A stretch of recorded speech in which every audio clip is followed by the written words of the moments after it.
Hi అండి. Welcome back to our channel. ఇట్లు మీ ఐశ్వర్య. ఎలా ఉన్నారండి అందరూ బాగున్నారా? ఎవరైనా కొత్తగా చూస్తున్నట్లయితే ప్లీజ్ సబ్స్క్రైబ్ చేసుకోండి. పక్కనే ఉన్న బెల్ ఐకాన్ కూడా యాక్టివ్ చేసుకోండి. నేను ఎప్పుడు వీడియో అప్లోడ్ చేసినా మీకు నోటిఫికేషన్ వస్తుంది. ఇంక ఈరోజు బ్రేక్ఫాస్ట్ వచ్చేసి రొట్టె చేస్తున్నాను. ఇడ్లీ పిండితోనే రొట్టె వేసాను అలాగా. ఈ రొట్టెలోకి బెస్ట్ కాంబినేషన్ చెరుకు పాకం అనమాట. చెరుకు పాకంతో తింటే చాలా టేస్టీగా ఉంటుంది. సో ఆఫ్టర్నూన్ లంచ్కి మటన్ కర్రీ చేస్తున్నాను. ఫస్ట్ టైం నేను మటన్ కర్రీ చేస్తున్నానండి. సో మా హస్బెండ్ రెసిపీని నేను యాజ్ ఇట్ ఈజ్ ఫాలో అయిపోతున్నాను అనమాట. ఫస్ట్ ఆయిల్ వేసుకుని పచ్చిమిరపకాయలు కరివేపాకు వేసుకుని వేయించుకుని తర్వాత ఆనియన్స్ కూడా వేసుకుని బాగా వేయించుకున్నాను. తర్వాత ఇప్పుడు అల్లం వెల్లుల్లి పేస్ట్ కూడా వేసుకుని బాగా ఫ్రై చేసుకుంటున్నాను. అల్లం వెల్లుల్లి పేస్ట్ బాగా ఫ్రై అయిన తర్వాత టొమాటోస్ వేసుకుని బాగా మగ్గించుకున్నాను. అవి బాగా మగ్గాక ఇప్పుడు సాల్టు, కారం, ధనియా పౌడరు ఈ 3 కూడా వేసుకొని బాగా ఫ్రై చేసుకున్నాను అనమాట. ఈ మసాలాలన్నీ బాగా ఫ్రై అయిన తర్వాత ఇంకా మటన్ వేసేసుకుంటున్నాను. మటన్ వేసుకుని బాగా మూత పెట్టి బాగా ఫ్రై చేసుకుని మూత పెట్టి ఉంచానమాట. ఒక 2-3 మినిట్స్ మటన్ కొంచెం మగ్గేదాకా. ఇది మా హస్బెండ్ రెసిపీ. నేను యాజ్ ఇట్ ఈజ్ ఫాలో అయిపోతున్నాను, ఏం చేంజెస్ చేయకుండా. ఎందుకంటే ఆయన మటన్ కర్రీ చాలా బాగా చేస్తారు. కానీ నేను ఫస్ట్ టైం చేస్తున్నాను కదా, నాకు సరిగ్గా రాదు మటన్ కర్రీ చేయడం. సో మటన్ కూడా మగ్గిన తర్వాత ఇప్పుడు మటన్ మసాలా వేసుకుంటున్నాను. మటన్ మసాలా కూడా వేసుకుని ఒక 2 మినిట్స్ బాగా ఫ్రై చేసుకుని ఇంక సరిపడినంత వాటర్ వేసుకుని నేను కుక్కరు క్యాప్ పెట్టేసుకుని విజిల్స్ ఒక 6 విజిల్స్ వేయించాను అనమాట. మటన్ అయితే బాగా ఉడికింది కానీ వాటర్ ఎక్కువ వేసాను నేను. సో ఆ వాటర్ అంతా సుప్పిగా ఉంది. సో మళ్ళీ ఉడకబెట్టుకుంటున్నాను. కొంచెం దగ్గరకు అయ్యే వరకు వాటర్ అంతా ఉడకబెట్టుకుంటున్నాను. టేస్ట్ అయితే బాగానే ఉందండి. అంటే మరీ మా హస్బెండ్ చేసినంత టేస్ట్గా కాకపోయినా పర్వాలేదు. ఫస్ట్ టైం చేసినా కానీ బాగానే వచ్చింది.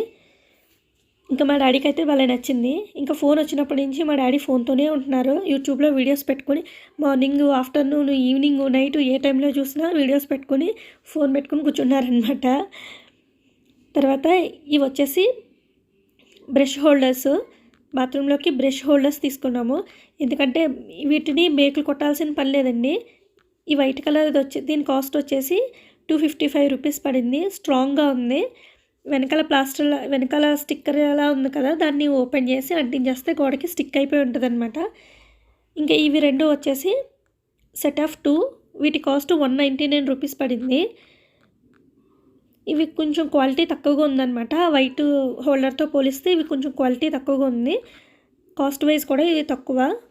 ఇవి 2 కలిపి 199, ఆ వైట్ది ఒకటి కలిపి 255 రూపాయలు. సో వీటిని కూడా వెనకాల స్టిక్కర్స్ తీసి గోల్డ్కి స్టిక్ చేసేసుకోవచ్చు. మేకులు కొట్టాల్సిన అవసరం లేదు. వీటి లింక్స్ అన్నీ నేను డిస్క్రిప్షన్లో ఇస్తాను. ఎవరికైనా కావాలనుకుంటే కనుక చెక్ చేయండి. ఇవి నేను అమెజాన్లో తీసుకున్నాను. ఇంకా ఇది వచ్చేసి నా ఫోన్కి బ్యాక్ కవర్ అనమాట. భలే ఉంది చూడడానికి, క్యూట్గా. దీనికి ఒక అడ్వాంటేజ్ కూడా ఉంది. సో చూడండి, ఎవరైనా ఫోన్ చూసేవాళ్ళు చేత్తో పట్టుకోవడం కష్టంగా ఉన్నా, లేదంటే సెల్ఫీ వీడియో తీసుకోవాలనుకున్నా వాళ్ళకి బాగా యూజ్ అవుతుంది. మళ్ళీ ఆ పిన్ని లోపలికి పెట్టేస్తే ఊడట్లేదు, బయటకేం రావట్లేదు, స్ట్రాంగ్గానే ఉండిందనమాట. సో ఇప్పుడు బాత్రూంలో ఎలా స్టిక్ చేసుకోవాలో చూపిస్తానండి.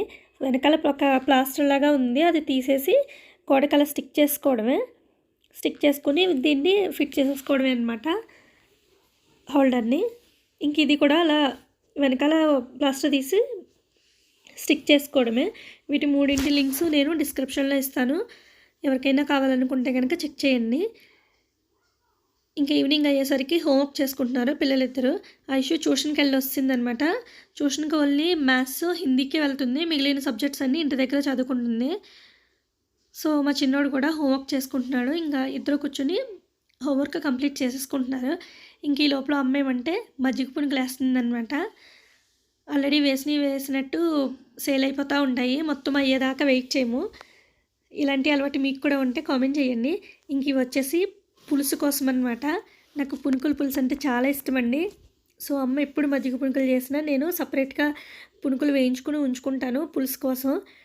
మీలో ఎంతమందికి పునుకుల పులుసు అంటే ఇష్టమో కూడా కామెంట్ చేయండి. నాకైతే చాలా ఇష్టం.